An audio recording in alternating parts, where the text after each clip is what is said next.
Bien, hoy vamos a hacer una breve introducción a la morfosintaxis y para ello vamos a revisar algunos de los contenidos que ya hemos abordado con anterioridad, como por ejemplo las diferentes unidades que constituyen la lengua, las categorías gramaticales, y ahora nos vamos a centrar en la estructura de los sintagmas y en las funciones sintácticas que pueden desempeñar en el marco de la oración simple. Nos vamos a precisar tres conceptos que resultan de vital importancia en cualquier estudio lingüístico. Estos tres conceptos son lenguaje, lengua y habla, y resulta fundamental diferenciarlos. El lenguaje se identifica como una capacidad o facultad de los seres humanos para comunicarse que tiene lugar gracias a ciertos condicionantes biológicos, esto es, la dotación del ser humano de un aparato fonador que biológicamente está preparado para la emisión de sonidos articulados. En el momento en el que se emiten esos sonidos articulados, el ser humano está utilizando una lengua. La lengua se concibe como un conjunto de signos y las reglas para combinarlos, y además tiene un perfil social, puesto que sirve para dar unión a todos los miembros de una determinada comunidad. Ahora bien, la lengua se particulariza o se concreta en aquellos momentos y contextos exactos en los cuales se realiza. Esos momentos exactos, esas concreciones últimas, se denominan habla, y hay que tener mucho cuidado porque el habla no solamente se realiza por la vía oral, sino también por vía escrita, entendida como concreción en el uso de una lengua, como realización en un momento concreto. En siguiente lugar, debemos de tener en cuenta, utilizando el símil que siempre empleamos, que la lengua se compone de diferentes unidades pequeñas que progresivamente se van combinando hasta dar lugar a unidades mayores. Es lo que sucede, como insisto, como digo siempre, con los juegos de construcción de los niños pequeños. Estos juegos que están compuestos por piezas menores que se combinan progresivamente hasta dar lugar a unidades mayores. Del mismo modo, la lengua se compone de unas piezas mínimas dotadas de significante o forma, pero carentes de significado. Son los fonemas, y dentro de la lingüística hay una disciplina que se encarga de su estudio, denominada fonética. Los fonemas evidentemente se tienen que combinar para dar lugar a unidades mayores ya dotadas de significado. Estos son los monemas. Los monemas hay ocasiones en las cuales por sí mismos constituyen palabras, pero hay otras ocasiones en las cuales tienen que combinarse para originar estas palabras. Monemas y palabras son estudiados por la morfología, y en cuanto a su significado son estudiados por otra disciplina denominada léxico-semántica. Las palabras, a su vez, se combinan en sintagmas y estos desempeñan funciones en las oraciones. Sintagmas y oraciones, en cuanto a su estructura, son estudiadas por la sintaxis. Las oraciones, como todos sabemos, integran párrafos y estos, a su vez, constituyen textos. Párrafos y textos son estudiados por la pragmática. En segundo de bachillerato ya estudiamos esta disciplina, ya abordamos los contenidos pragmáticos, pues hemos visto los diferentes modos de elocución o tipos de texto. Recordamos: descriptivo, narrativo, dialogado, expositivo y argumentativo. Ahora nos vamos a centrar en el estudio o identificación de las diferentes clases de palabras o categorías gramaticales, uno de los problemas más frecuentes que tenemos a la hora de llevar a cabo el análisis morfosintáctico. Las palabras, dependiendo de si pueden recibir morfemas de género, de tiempo, de número, de voz, de aspecto, de persona, pueden ser variables o invariables. Identificar las palabras invariables, como os digo siempre, es relativamente sencillo, puesto que se trata simplemente de tres grupos y tenemos un truco que nos funciona siempre. Las preposiciones se caracterizan, o mejor dicho, las identificamos porque pertenecen a un inventario cerrado. Recordamos: a, ante, bajo, cabe, con, contra, de, desde, en, entre, hacia, hasta, para, por, según, sin, so, sobre, tras, durante, mediante, y tomadas de latín, versus y vía. Nos quedan conjunciones y adverbios. La pauta para identificarlos es muy sencilla. Las conjunciones están dotadas de significado gramatical. ¿Qué quiere decir esto? Que a una persona que no conoce nuestra lengua, que no conoce el español, no le podemos decir qué significa una conjunción como y. Solamente podemos explicarle cómo funciona a través de ejemplos. Esto se denomina significado, como os acabo de decir ahora, gramatical. Por el contrario, en el caso de los adverbios, se trata de clases de palabras que tienen significado léxico. Este se caracteriza porque sí que puede ser explicado. Pensemos en una palabra como, por ejemplo, deprisa. Sabemos que es invariable. ¿Por qué motivo? Porque no tiene género, ni masculino ni femenino, no tiene número, singular, plural. Vale, palabra invariable está claro. ¿Está en la lista de las preposiciones? No. Solo me quedan dos opciones, conjunción o adverbio. ¿Qué será? Bien, pues en este caso tenemos que pensar, ¿a una persona que no sabe español podemos explicarle lo que significa deprisa? Por supuesto que podemos, que se desplaza rápidamente, por lo tanto, significado léxico, se trata de un adverbio. Frente a las palabras invariables es un poco más difícil, a veces confuso, identificar las palabras variables. Como palabras variables identificamos 5 categorías. En primer lugar, siempre estudiamos los sustantivos, que son aquellas clases de palabras variables que se caracterizan porque se utilizan para designar las personas, animales, cosas, sentimientos. Presentan flexión en género y en número. Los sustantivos los estudiamos también en cuanto a su clasificación semántica y vimos que tenemos sustantivos individuales, por ejemplo, y colectivos, contables e incontables, concretos y abstractos, comunes y propios. Los adjetivos se caracterizan porque son aquellas palabras que acompañan a los sustantivos o se refieren a ellos, de tal manera que expresan una cualidad.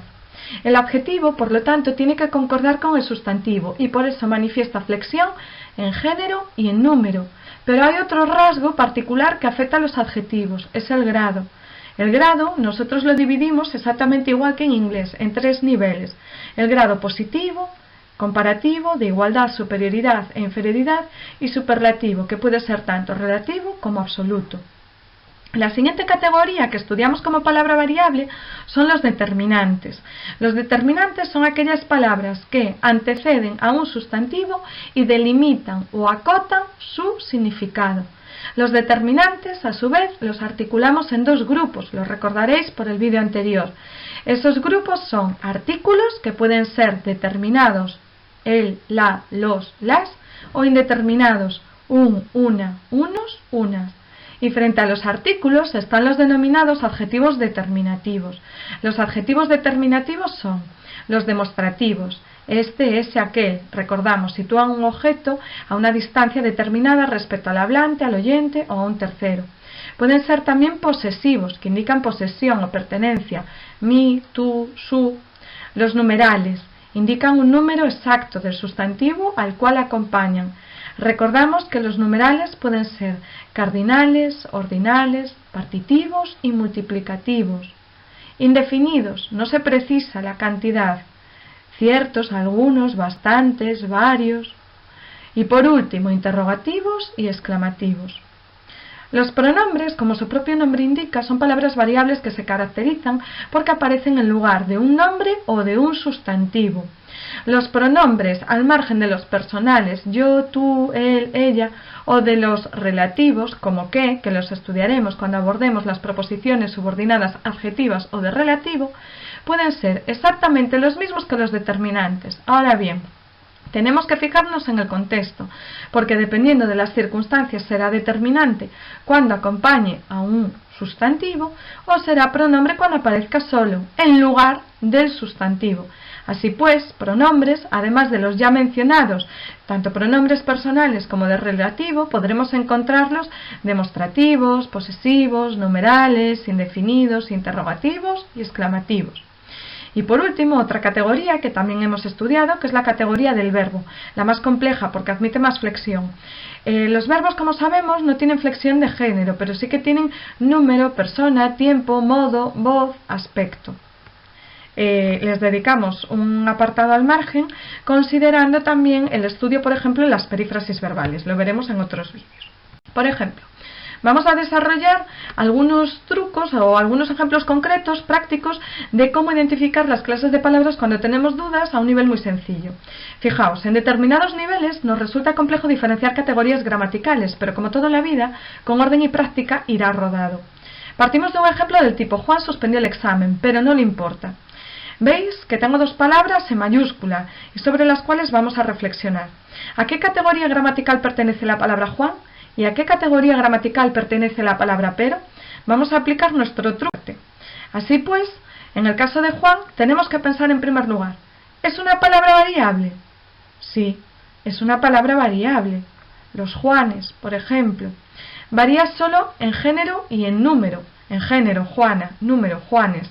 Así que mis opciones son: verbos ya no puede ser, por eso lo tachamos, porque acabamos de decir que el verbo no presenta flexión de género. Opciones: sustantivo, adjetivo, determinante o pronombre. La siguiente pregunta que me formulo, ¿expresa cualidad o atributo acompañando un sustantivo? No, no expresa cualidad. ¿Qué cualidad es ser Juan? ¿Vale? Ninguna. Pues entonces tachamos adjetivos. Siguiente pregunta que me debo formular, ¿delimita o acompaña un sustantivo? No, tiene autonomía, no va con otro, puede aparecer él solo y desempeñar una función sintáctica. Por lo tanto, en este caso nos encontramos con que ya no puede ser verbo ni determinante ni adjetivo, solo me quedan dos opciones, sustantivo o pronombre. ¿Qué será? ¿Varía en persona? No. ¿Tiene un referente concreto? Sí, Juan. Juan es ese, con esa determinada cara. Vale, un pronombre no tiene un referente concreto. ¿Quién es yo? Yo no es el mismo yo si digo yo, que si tú dices yo. Aunque nos suena así un poquito lioso. Vale, hay un referente concreto. Pues Juan es ese, de ojos azules y cabello rubio, por ejemplo. ¿Podría sustituirlo por un pronombre? Sí. En lugar de decir Juan suspendió el examen, podríamos decir él suspendió el examen. Por lo tanto, no es un pronombre, contrasta con él. Se trata de un sustantivo, concretamente de un sustantivo. Avanzamos en cuanto a los ejemplos. Siguiente ejemplo, pero. Primera pregunta que me tengo que formular. ¿Es una palabra variable o invariable? Hombre, pero no tiene flexión de género ni de número. Pera, peros, no. Es una palabra invariable. No tiene género, número, modo, voz, persona, aspecto. Por lo tanto, solo me queda jugar con el cuadrito de las palabras invariables. Esto es preposiciones, conjunciones y adverbios. Trabajamos también por descarte. ¿Aparece en la lista de las preposiciones? Vamos a comprobarlo. Ante, bajo, cabe, con, contra, de, desde, en, entre, hacia, hasta, para, por. No, tendría que estar de ahí. Por lo tanto, no es una preposición. ¿Qué tipo de significado tiene? ¿Tiene significado léxico? ¿Puedo explicar lo que significa pero? No, solamente puedo explicar cómo funciona, cómo se introduce en una oración. Por lo tanto, tiene significado gramatical. No puedo explicar su significado con palabras, sino solamente puedo explicar para qué se utiliza. Se trata, entonces, de una conjunción. Bien, después de ver estos trucos tan básicos, me imagino que ya los podréis llevar a otras palabras que nos puedan suscitar más problemas. Para ello está la práctica. Ahora, si seguimos avanzando, debemos de comprender que las palabras se combinan y dan lugar a sintagmas. El sintagma se define como una palabra o un conjunto de palabras que desempeñan una función sintáctica. Dependiendo de cuál sea su núcleo o la palabra más importante en él, identificamos varios tipos de sintagmas. El sintagma verbal, no nos vamos a ocupar de él porque se va a identificar ya con las oraciones.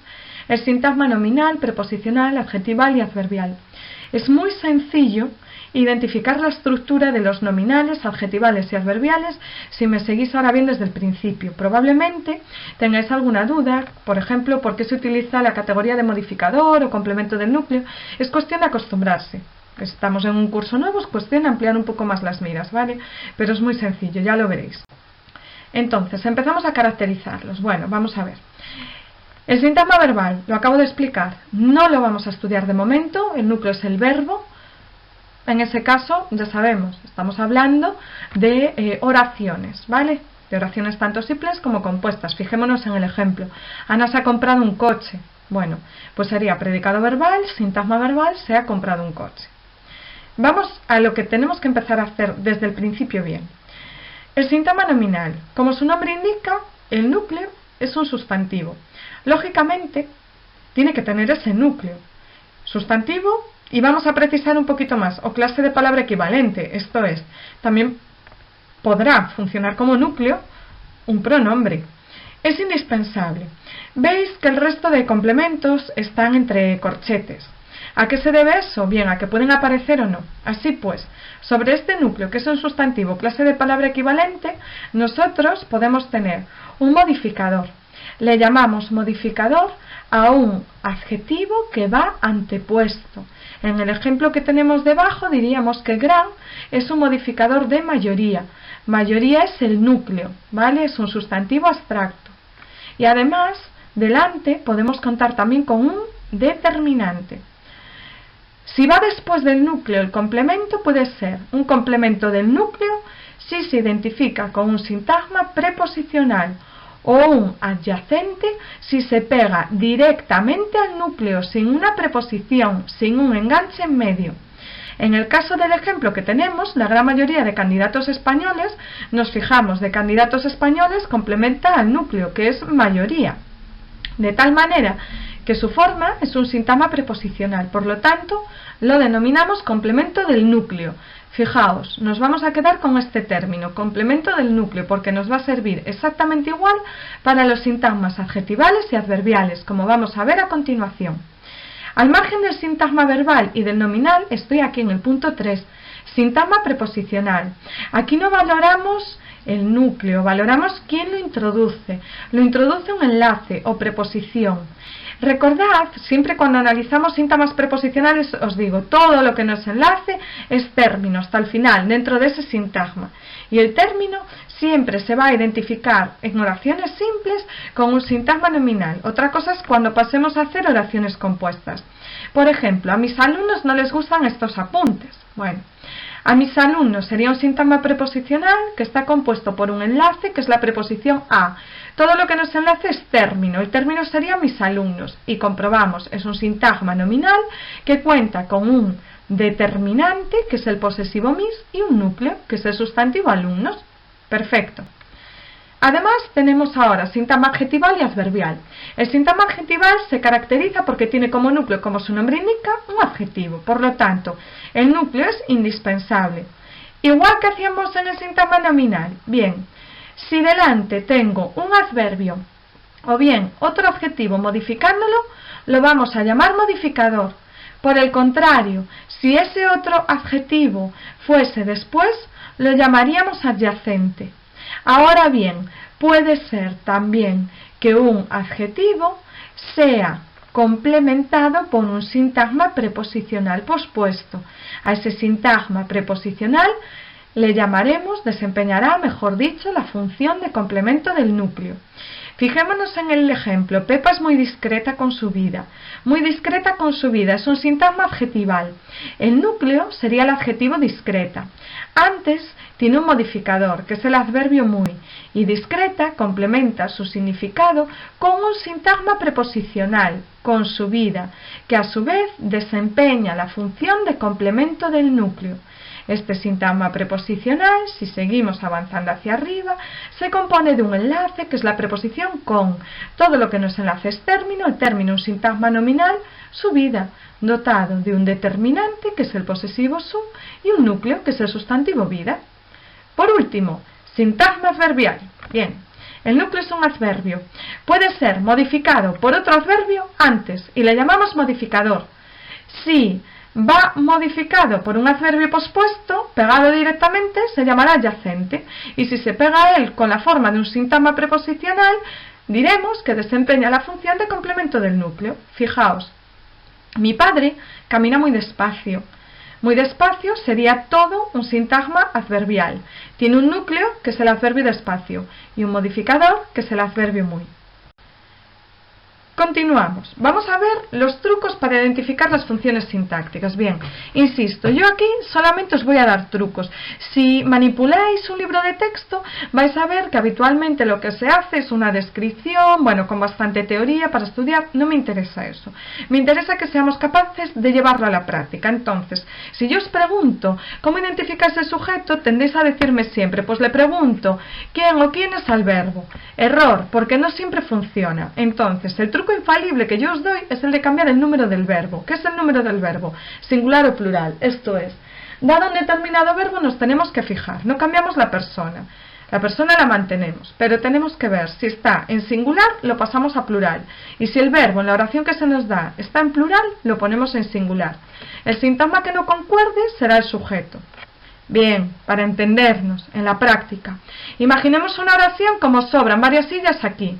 El verbo es sobran y está en plural, concretamente está en tercera persona de plural. Vamos a modificarlo y vamos a ponerlo en tercera persona de singular. Sobra. Sobra varias sillas aquí. ¿Tiene sentido? No. No tiene sentido porque no concuerda. Sí que concordaría si también pusiésemos el sintagma que va pospuesto, varias sillas, en singular. Sobra una silla aquí. De tal manera, comprobamos que varias sillas funciona como sujeto de la oración. Es peculiar, porque fijaos, es una oración que comienza por el verbo y el sujeto va pospuesto. Excepciones, vamos a ver, cuestiones en las que tenemos que fijarnos. Puede ser que el sujeto en una determinada oración esté omitido. En ese caso, como ya todos sabemos, lo podemos recuperar a través de un pronombre. Imaginamos una oración del tipo: compramos palomitas para el cine. Compramos nosotros. Nosotros está omitido. Lo estoy rescatando a través del pronombre. Ahora bien, otro caso más. Puede ser que estemos ante una construcción impersonal. Consideramos impersonales las oraciones que tienen un verbo de fenómeno meteorológico como llover, tronar. En Cantabria ha llovido poco. ¿Ha llovido? ¿Quién ha llovido? Es que ni siquiera aplicando la pregunta que falla muchas veces funciona. No tenemos un sujeto. Verbos hacer y haber en tercera persona de singular también son impersonales. Hoy hace buen día. No tiene sujeto, y lo mismo sucede con un tipo específico de se que ya hemos estudiado, que es el se impersonal, que es aquel que aparece con un verbo fijado en tercera persona de singular, esto es que jamás podemos poner en plural. En oraciones del tipo se vive bien aquí, probad, yo no puedo decir se viven bien aquí. Bien, pasamos a las funciones que se integran en el predicado. Una de las primeras funciones que nosotros estudiamos es la de atributo. Para considerar que un síntoma desempeña la función de atributo debe cumplir estas tres características. En primer lugar, tiene que aparecer un verbo copulativo. Os recuerdo que los verbos copulativos son ser, estar, parecer, y recordad también que en algunos manuales aparece además semejar como un sinónimo de parecer. El atributo se caracteriza porque es un adjetivo o clase de palabra equivalente. E indiferentemente de cuál sea su género, de cuál sea su número, el atributo siempre es sustituido por el pronombre neutro lo. Nos fijamos en el ejemplo. Ana es bibliotecaria. ¿Se cumple el primer rasgo? ¿Se trata de un verbo copulativo? Sí, es verbo ser, verbo copulativo. Bibliotecaria. Adjetivo o palabra equivalente. Bien, bibliotecaria es un sustantivo, pero aquí se está identificando con Ana, es decir, le está atribuyendo una cualidad. Por eso es tan importante que nos sepamos bien la definición. Adjetivo o clase de palabra equivalente. Pues bien, bibliotecaria, aunque es un sustantivo, atribuye una cualidad, funciona como un adjetivo. Perfecto. ¿Lo puedo sustituir por un pronombre lo neutro? Sí. Ana es bibliotecaria. Ana lo es. Y nos fijamos en que estamos sustituyendo bibliotecaria, que tiene género femenino, por lo, que es neutro. Bibliotecaria, por lo tanto, es el atributo. Ojo, nos fijamos en el ejemplo que tenemos a la derecha y nos damos cuenta de que no siempre los verbos copulativos van acompañados de un atributo. Ana está en la biblioteca. El verbo es copulativo, sí, efectivamente, está. Pero fijémonos, en la biblioteca no es un adjetivo ni equivale a un adjetivo. Y además, fijaos, Ana lo está. Es gramatical, por lo tanto, en la biblioteca no funcionará como complemento circunstancial de lugar. Bien, pasamos al complemento predicativo, os lo explicaba en clase hace unos días. Ojo con esto, al complemento predicativo entre nosotros, para entendernos, lo vamos a bautizar como el atributo de los verbos no copulativos, esto es, de aquellos verbos que no son ni ser, ni estar, ni aparecer. Vamos a fijarnos en los trucos que tenemos que aplicar siempre y que funcionan además.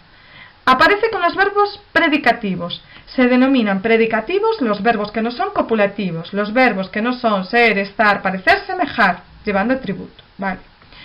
Tiene carácter designativo, categorizador, nominal o verbal. Se refiere tanto al sujeto como al complemento directo de la oración. Responde a la pregunta ¿cómo? Y se puede sustituir por el adverbio así, pero nunca, jamás, por un adverbio acabado en mente. Fijémonos en el ejemplo. Los corredores llegaron exhaustos a la meta. Ahora que ya sabemos las categorías gramaticales, sabemos que exhaustos es un adjetivo. Bien, se cumple. ¿Cómo llegaron los corredores a la meta? Llegaron así, llegaron exhaustos. Comprobado, además, no podríamos decir los corredores llegaron exhaustamente. Por lo tanto, sin ninguna duda, se trata de un complemento predicativo. Si hilamos un poquito más fino, incluso vemos que se refiere a corredores que desempeñan la función de sujeto. Por lo tanto, es un predicativo de sujeto. Siguiente función, complemento directo. Aquí no tenemos problema porque nosotros no somos leístas. Entonces, ¿cómo lo caracterizamos? Porque es un síntoma nominal o bien una proposición subordinada sustantiva. Estoy avanzando cosas para cuando veamos las oraciones compuestas. En todo caso, En vuestra cabeza, sustantivo o clase de palabra equivalente. Se sustituye por los pronombres lo, la, los, las. Fijémonos con flexión de género y flexión de número. Y el complemento directo de la oración en voz activa pasa a ser el sujeto de esa misma oración en voz pasiva. Vamos a ver el ejemplo. Ciertos alumnos harán el examen de recuperación. Bien, ciertos alumnos harán. Harán está en plural, lo ponemos en singular, hará. Ciertos alumnos harán, no concuerda. Entonces ya sabemos que ciertos alumnos es el sujeto. Y ahora me queda el examen de recuperación. Vamos a hacer pruebas. El examen de recuperación en el nivel general es un sintagma nominal. ¿Lo puedo sustituir por un pronombre? Sí, ciertos alumnos lo harán. Y si en lugar de ser el examen de recuperación fuese una prueba, la prueba la harán. Todavía más, vamos a pasar a pasiva. Harán el examen de recuperación. Entonces, el examen de recuperación será hecho por ciertos alumnos. Esto es, lo que yo sospechaba que era complemento directo, el examen de recuperación, ha pasado a ser en voz pasiva el sujeto. Por lo tanto, se comprueba, el examen de recuperación es el complemento directo de esta oración. Pasamos ahora al complemento indirecto. El complemento indirecto, fijémonos, se sustituye por le, les. Mucho cuidado con esto, siempre os lo digo en clase. La variante de le, les es la forma inmóvil para singular y plural se, si en la oración ya tenemos un complemento directo que es pronombre. Por eso aparecerá se en lugar de le. Si se refiere a una persona, es introducido habitualmente por las preposiciones a o para. No tiene por qué aparecer acompañado de un complemento directo, no es indispensable. Y suele tratarse, como ya vemos o inferimos por el punto 2, de un sintagma preposicional. Vamos a partir de una oración como el cartero trajo una carta a Juan. Trajo está en singular, lo ponemos en plural, trajeron. El cartero trajeron, no concuerda. El cartero será el sujeto, sintagma nominal, determinante, artículo el, núcleo sustantivo, cartero. Trajo una carta a Juan, predicado verbal, sintagma verbal. Ahora que ya lo sabemos, tenemos aquí dos funciones. Por un lado una carta y por otra a Juan. ¿Por qué lo sabemos? Porque tienen movilidad estos sintagmas en la oración. Podemos decir, por ejemplo, el cartero trajo a Juan una carta. O una carta, el cartero trajo a Juan. Por este motivo, a esto me refiero cuando digo que tienen movilidad, son sintagmas independientes. Una carta la trajo y un paquete lo trajo. Y unos paquetes los trajo y unas cartas las trajo. Lo, la, los, las, hemos comprobado que una carta funciona como complemento directo. Esta función de complemento directo es desempeñada por un sintagma nominal que tiene un determinante que es el artículo una y tiene un núcleo que es el sustantivo carta. A Juan le trajo una carta y a tus amigos les trajo una carta. Vemos que lo sustituimos por el pronombre le. Entonces, en este caso, no flexiona en género. Le, les se caracteriza porque sustituye a Juan y por lo tanto funciona como complemento indirecto. Vamos a revisarlo abajo. El cartero le trajo una carta. ¿A quién se refiere ese le? A Juan. Cuidado, ante la doble pronominalización de le en se. A Juan le la trajo la carta. No, es una cacofonía, como os digo siempre. Si ya tenemos un complemento directo convertido en pronombre, como en este caso la, referido a carta, ese le tiene que cambiar a se. A Juan se le atrajo. A Juan es el sintagma preposicional, como acabamos de ver, que funciona como complemento indirecto y tiene un referente que es una persona, que es Juan. Y en Juan se olvidó la carta, a pesar de que el verbo olvidó a nivel semántico se considera pronominal. El análisis sintáctico refleja un complemento indirecto, se, acompañado de complemento de régimen, de las llaves. Esto lo vamos a ver ahora, tratando precisamente suplemento o complemento de régimen. Bien, cualquiera de estas dos terminologías son válidas. Vamos a prestar especial atención aquí, que igual nos resulta un poco más difícil identificarlo. Los que estudien latín quizá me entiendan un poquito mejor. Decimos que es un complemento de régimen porque es un complemento regido, obligado, exigido o necesario para que la oración semánticamente sea correcta. Siempre, siempre, siempre se trata de un sintagma preposicional. El verbo, además, solo se puede combinar con una, dos, a lo sumo 3 preposiciones, es decir, el número de preposiciones que puede regir es tremendísimamente limitado. Y la sustitución del complemento de régimen se puede hacer, claro que sí, pero nunca cogiendo la preposición. La preposición se mantiene y todo lo que viene después de la preposición con un pronombre neutro, eso o algo, se puede sustituir. Fijaos, Mafalda no opina sobre la situación económica. Vamos a partir de este ejemplo. Mafalda sería el sujeto, no, circunstancial de negación, opina, núcleo verbal. Ahora, si se omiten las secuencias resultantes, Mafalda no opina. Pero si tú me haces a mí la pregunta, ¿qué me dices? ¿Sobre qué opina Mafalda? Es necesario esa preposición. De hecho, si tratamos de poner otra preposición en lugar de sobre, vemos que no encaja. ¿Vale? No podemos. No es válida la combinatoria. Sobre la situación económica es un sintagma preposicional. El verbo opinar solo podría regir las preposiciones sobre o de. Opinar de algo, opinar sobre algo, como mucho opinar ante algo. Opinar de algo u opinar sobre algo. Mafalda no opina sobre eso. Estoy sustituyendo todo el sintagma que viene después de sobre. Opina sobre eso, opina sobre algo. No es viable sustituir el complemento de régimen omitiendo la preposición. Sin ninguna duda, confirmado, se trata de un complemento de régimen. Lo vemos quizá más claro en ejemplos de los que ya hemos hecho en clase, pues del tipo Juan discrepa con sus padres. No tiene sentido llegar a un sitio y decir Juan discrepa. ¿Qué me preguntan? ¿Con quién o con qué discrepa? Siempre con esa preposición, discrepa con eso. Sencillo. Lo veo en la práctica. Y nos cambiamos ya al complemento agente. Para identificar el complemento agente, fijaos, aparecen oraciones cuya forma verbal tiene que estar en voz pasiva. Esto es lo principal. Es que si no tenemos el verbo en voz pasiva, ni de broma podemos hablar de un complemento agente. Ser más participio. Perfecto. Está siempre introducido por la preposición por más un referente que sea persona. Es indispensable. Bueno, que sea persona, así os lo explico en tercero de la ESO. Cuando vamos subiendo de cursos digo que sea actante, es decir, agente, que pueda hacer algo, que tenga esa capacidad o habilidad. Y en el caso de la oración pasada a voz activa, se convierte en sujeto. Fijaos, la línea es dibujada por Mafalda. El verbo se encuentra en voz pasiva. Tenemos el verbo ser, es concretamente dibujada un participio. El complemento que viene después está introducido por la preposición por y un referente que es persona. Sí, Mafalda es una persona. Pasamos a activa. La línea es dibujada por Mafalda, Mafalda dibuja la línea. Por lo tanto, el complemento agente de la oración pasiva vemos que ha pasado a ser sujeto de la oración activa. Bien, cuando os explico el complemento agente, puntualización muy rápida. Recordad que siempre os pongo ejemplos del tipo: el jugador fue expulsado por el árbitro. Por el árbitro, sin ninguna duda, complemento agente. Pero, frente a ella, el jugador fue expulsado por sus insultos. Por sus insultos será circunstancial de causa. No puede ser un agente porque los insultos no tienen la capacidad de una persona de expulsar a nadie. ¿Vale? Entonces, fijaos, tenéis que andar bastante finos a la hora de identificarlo.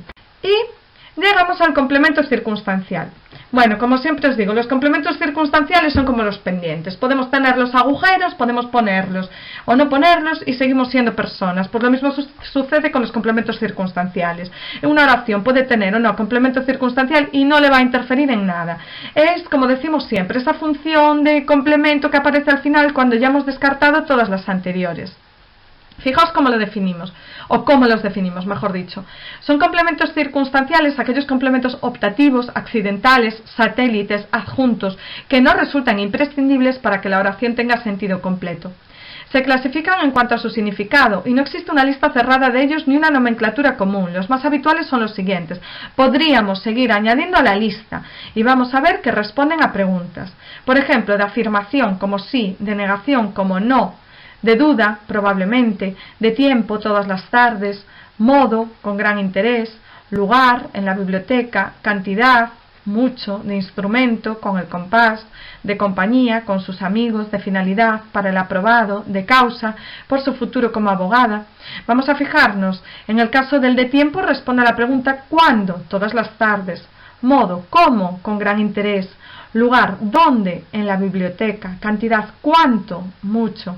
Instrumento, ¿con qué? Con el compás. Compañía, ¿con quién? Con sus amigos. Finalidad, ¿para qué? Para el aprobado. Causa, ¿por qué? Por su futuro como abogada. Vale, vemos que son muy sencillos, ya digo, son los menos relevantes. Entonces, hasta aquí llegamos. Es muy importante recordar también que tenéis documentación complementaria en el blog relativa a la identificación de las clases de palabras, tenéis también una chuletita de sintaxis y además tenéis oraciones simples, concretamente 96, para que hagáis con sus soluciones, para que practiquéis. Es muy importante tener dominadas las oraciones simples para poder hacer bien las oraciones compuestas, que os las explicaré pues en el próximo tutorial probablemente. Así que a seguir practicando.